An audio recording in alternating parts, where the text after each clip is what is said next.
L'arca perduta di padre Mauro Armanino, titolo del suo ultimo libro, è il simbolo di un doppio tradimento, dell'articolo 13 della Dichiarazione dei diritti umani, che stabilisce che ogni individuo ha il diritto a lasciare il proprio paese, e dei più comuni principi, soprattutto della navigazione.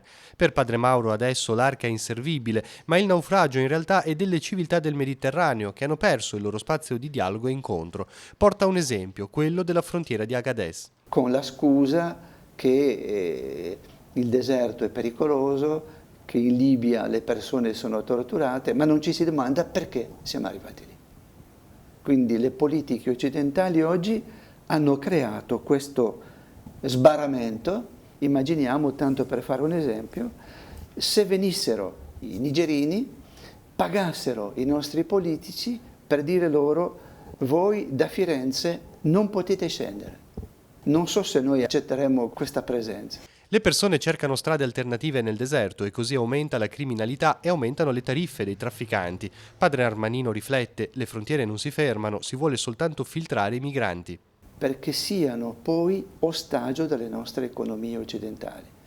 L'80% delle persone che lavorano nell'agricoltura italiana sono stranieri, sottopagati, sottotrattati e cittadini di seconda categoria. In Niger poi la situazione è complicata, dice il religioso. In 7 mesi sono morte 600 persone, 177 nigerini sono spariti nel nulla. Ma allora, aiutiamoli a casa loro, è un principio corretto?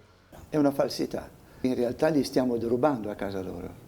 Abbiamo smantellato la pesca, vendendo i diritti di pesca ai paesi occidentali, alla Cina e ad altri paesi. Anche le terre vengono comprate per poter produrre quello che noi chiamiamo l'energia pulita, ma che però sottrae terra per la coltivazione e per avere risposte alla grande guerra.